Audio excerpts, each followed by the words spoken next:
2024 সালের ঈদের সময় করে অর্থাৎ রমজান মাসে আমরা শুরু করেছিলাম। তা আলহামদুলিল্লাহ আজকে এই মানুষের আমাদের পাশে এসে দাঁড়ানো দেখে খুবই ভালো লাগছে এবং আমরা এই সংগঠনটাকে এই কয়েক মাসের মধ্যে আল্লাহর রহমতে অনেক কিছু করে উঠতে পেরেছি মানুষের এই আর্থিক সহযোগিতার দিক থেকে। যেমন আমরা কয়েকটা কাজ করেছি সেটা আপনাদের কাছে তুলে ধরছি।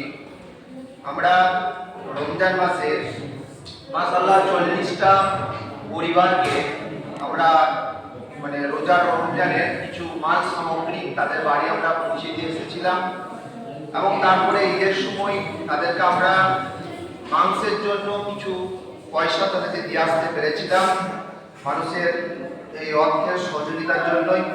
তারপরে আমাদের কিছুদিনে বন্যা হয়েছিল, সকলেই জানেন আমাদের মোহাম্মদ থানায়, তখন আমাদের গ্রামে প্রচুর বাড়ি ঘর ভেঙে যায় এবং নষ্ট হয়ে যায়। সেই হিসাবে তখন কিছু অসহায় মানুষদেরকে আমরা কিছু বন্য ত্রাণও দিয়ে এসেছিলাম। তারপরে আমাদের গ্রামের এক ব্যক্তি চিকিৎসার জন্য খুবই অসুস্থ হয়ে পড়েছিলেন এবং চিকিৎসার জন্য তিনি নার্সিংহোমে ভর্তি হয়েছিলেন এবং তাকেও আমরা কিছু সহযোগিতা করেছি আমাদের এই ফাউন্ডেশন থেকে। সকল মানুষের এই অর্থের সহযোগিতার মাধ্যমে আমরা করতে পেরেছিলাম। তারপরে কিছুদিন পর শীতের সময় আমরা প্রায় 54টা পরিবারকে শীত বস্ত্র বিতরণ করেছি। এবারে তার মধ্যে আমরা 10টা ব্ল্যাঙ্কেট আমাদের থানার ওসি সাহেব আমাদেরকে কিন্তু পাঠিয়েছিলেন শিমুলিয়া গ্রামে, যে আপনাদের গ্রামে যে অসহায় মানুষ আছে তাদেরকে বিতরণ করবেন, এবং সেটাও আমরা করেছি। এবং আমরা কিছুদিন আগে আমাদের গ্রামের এক অনাথের বিবাহের ব্যাপার ছিল এবং তিনি নিজেও খুব অসুস্থ এবং তার বিবাহের জন্য আমরা কিছু টাকা ওনাকে দিয়ে এসেছিলাম। মাশাআল্লাহ, এটা আমাদের শিমুলিয়া গ্রামের মানুষের এত দানের দেওয়ার তাগিদাটা খুবই বেশি। এতে আমরা সত্যি কথা এসব বড় বড় কাজগুলোর উদ্যোগ নিয়ে করতে খুবই সহযোগিতা হয়েছে এবং খুবই ভালো লাগছে। এবং তারপরে আমরা 2025 সালে কিছু কাজ করার পরিকল্পনা নিয়েছি। যেসব পরিকল্পনা নিয়েছি সেগুলো আপনাদের সামনে আমি তুলে ধরছি।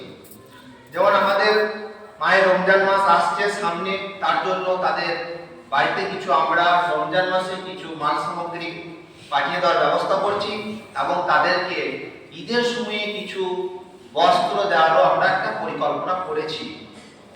এরপরে আমরা আমাদের ঈদের সময় আমাদের শরীরচর্চারও দরকার আছে, সেই হিসাবে আমরা একটা খেলাধুলা করার পরিকল্পনা করেছি ঈদের সময়, যেটা আমরা ক্রীড়াসূচি প্রত্যেক বছরই করা হয় এবং এবছর আমরা সেটা পরিকল্পনা করেছি। এবং তাওহীদ ফাউন্ডেশনের পক্ষ থেকে আমরা আমাদের গ্রামের একটা মক্তব আছে, সেই মক্তবটাকে পূর্ণ নির্মাণ করার পরিকল্পনা নিয়েছি। মাটির ছিল এবং সেটা বন্যার কারণে ক্ষতিগ্রস্ত হয়ে গেছে এবং সেটাকে আমরা কি করব, নতুন করে করার পরিকল্পনা নিয়েছি।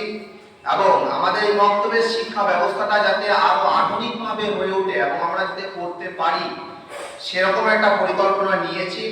এবং সেই পথে আমরা আমাদের গ্রামের অর্থাৎ তাওহীদ ফাউন্ডেশনের সকল সদস্যরা সেটা অঙ্গীকারবদ্ধ হয়েছে। আর তাওহীদ ফাউন্ডেশনের পক্ষ থেকে আমাদের গ্রামে একটা খেলার মাঠ করার পরিকল্পনা আমরা নিয়েছি, যেটা আমাদের খুব তাড়াতাড়ির মধ্যেই করতে হবে, সেটা আমরা করেছি। আর আমাদের তাওহীদ ফাউন্ডেশনের পক্ষ থেকে আমাদের ফেব্রুয়ারি মাস অর্থাৎ মার্চ মাস আমাদের রোজা পড়ছে, তারপরে আমরা একটা ব্লাড ডোনেশন ক্যাম্প অর্থাৎ রক্তদান শিবির করার পরিকল্পনা করেছি। আমরা এই কাজগুলো ইনশাআল্লাহ করব এবং আপনাদের কাছে সকলের কাছে দোয়া করব যাতে আমাদের এই পরিকল্পনাগুলো আমরা বাস্তবায়িত করতে পারি, তার জন্য আপনারা সকলেই দোয়া করবেন। আর আমি বেশি কিছু বলছি না, এই বলি আমার বক্তব্য শেষ করছি। আসসালামু আলাইকুম।